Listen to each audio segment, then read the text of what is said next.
should put a transformer in for James. I am a skinny legend. Except you knocked over. No, I'm not. There we go. He's kind of. It's okay. Balance anyway.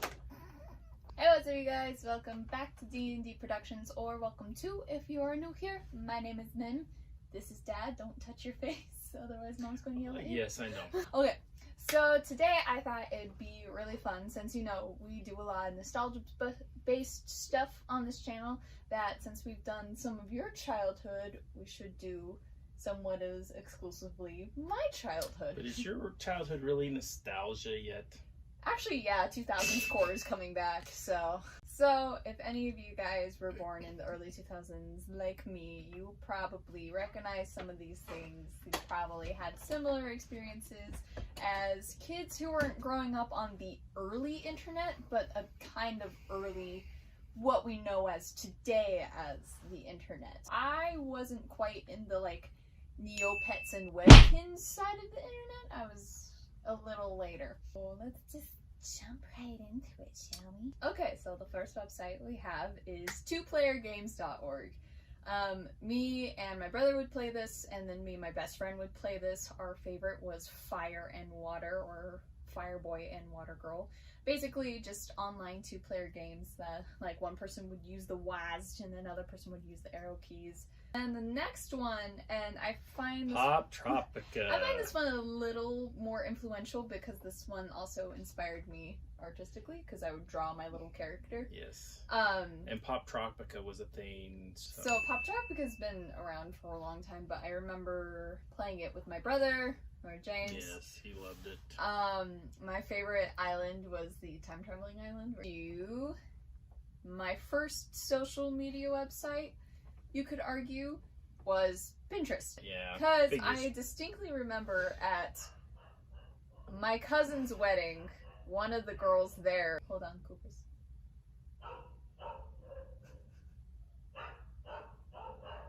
They've heard Cooper before in the background. Our dogs are in the background.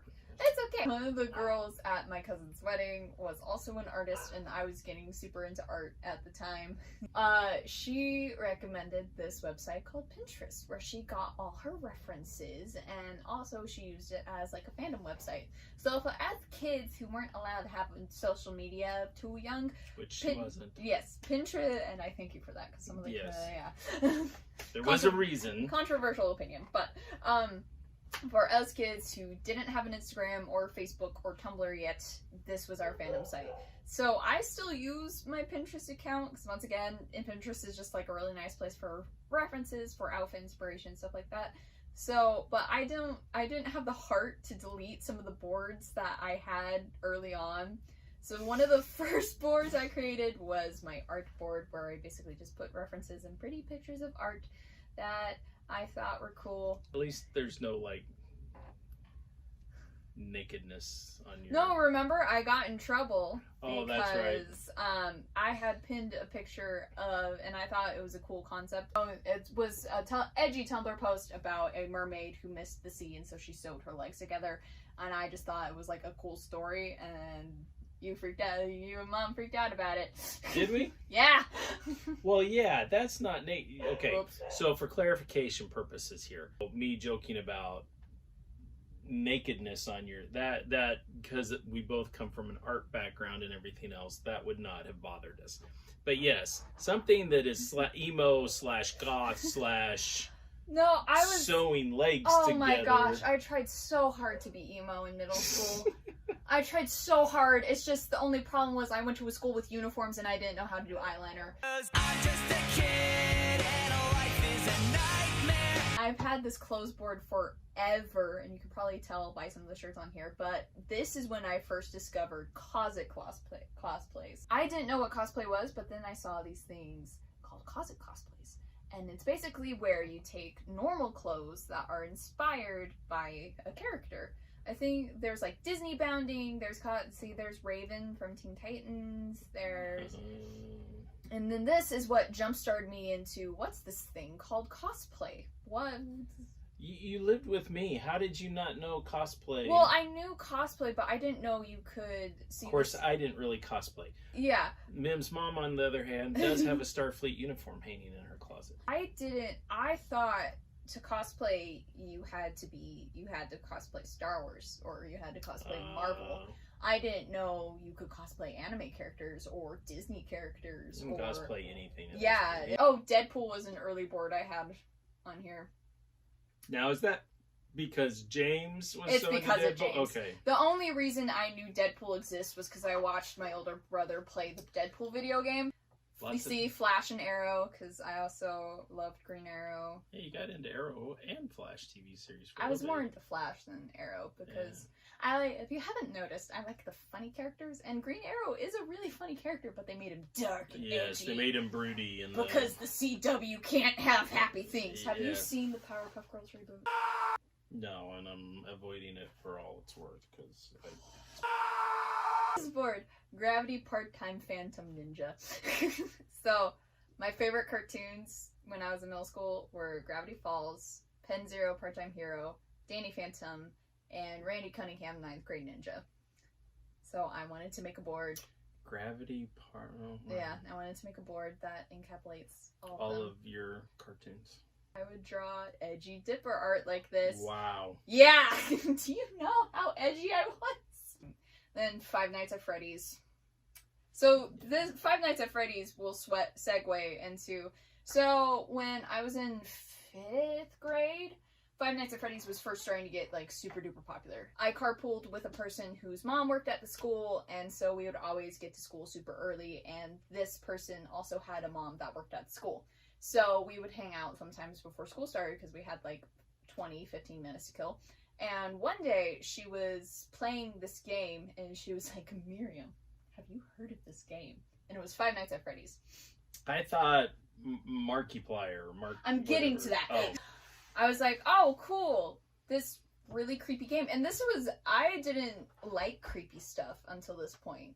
But I went home and looked it up and saw fan art, and I was like, oh, a community! I can draw this stuff and people will like me! I looked up Five Nights at Freddy's, and I shouldn't say, she was playing the first game. The 4th game had also come out, and I saw Markiplier's video, Are You Brave Enough? Five Nights at Freddy's part 1.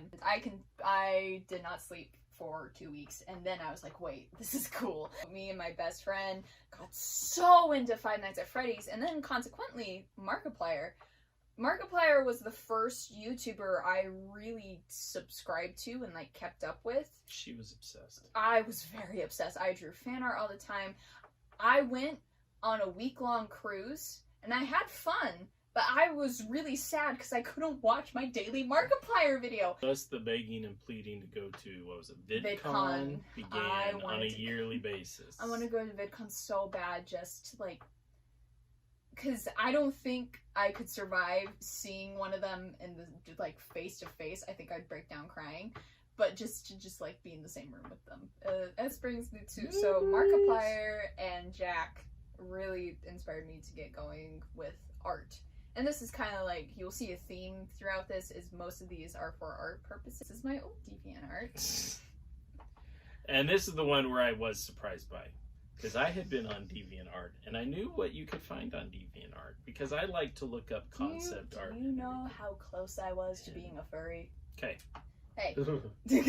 So, one of the first things I uploaded, and I might get a little sentimental, is this picture of Darkiplier and Antiseptiplier. If you didn't know, the fandom kind of created these personas from Mark and Jack that they didn't already have, called Darkiplier and Antisepticai, and they were like the evil versions, and since I was trying really hard to be edgy, guess what I drew? I'm gonna get a little sentimental. So, this person, I can't pronounce their username. This commenter loved Anti and Dark. And I was like, oh my gosh, someone commented, I'm famous! And that really pushed me to keep drawing, because I was like, oh my gosh, people like my art. Here is Markiplier as Spider-Man and Jacksepticeye as Deadpool. Because reasons! Alright,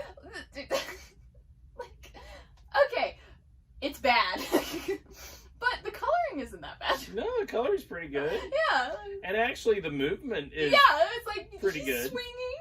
It's fine. Yeah, and then the legs aren't, just straight down. Yeah, You've actually got some motion to the and, leg. look, Yeah. Jack has a knee, and me and my friend wanted to start a gaming channel as a Mark and Jack. Then I discovered Odd Ones Out, and I was like, I want to make an animation channel because that sounds fun. That's where I got the name Crackwola13. That was going to be my YouTube username, a gaming channel, but I would animate us playing the games. Like animate us into the game. So I have all these drawings of us playing Five Nights at Freddy's, playing the Turtles video game. Like they're all Turtles video game was actually pretty fun. Hey, I the liked most it. recent one. My creepypasta phase. Oh. So after Five Nights at Freddy's, I discovered there was a whole slew of creepy things on the internet. And I was loving it because I was a wannabe emo teen. Creepypasta, the first thing I read was Slenderman. Because of course it was. I didn't. Most of the creepy stories would pop up on sites like Reddit or 4chan or 2chan.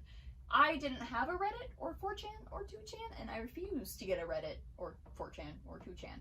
And so I would read them on creepypasta.org or Tumblr. And then I found something magical. Creepypasta YouTubers. The first one that I really fell in love with was Mr. Nightmare. I still watch him because 10 out of 10 narrator. But Mr. Nightmare, Lazy Masquerade, Mr. Creepypasta, they were very integral into how I designed characters, because for a while I was designing a lot of horror characters. Actually, when I first joined TikTok, my TikToks that were most popular were my horror drawings.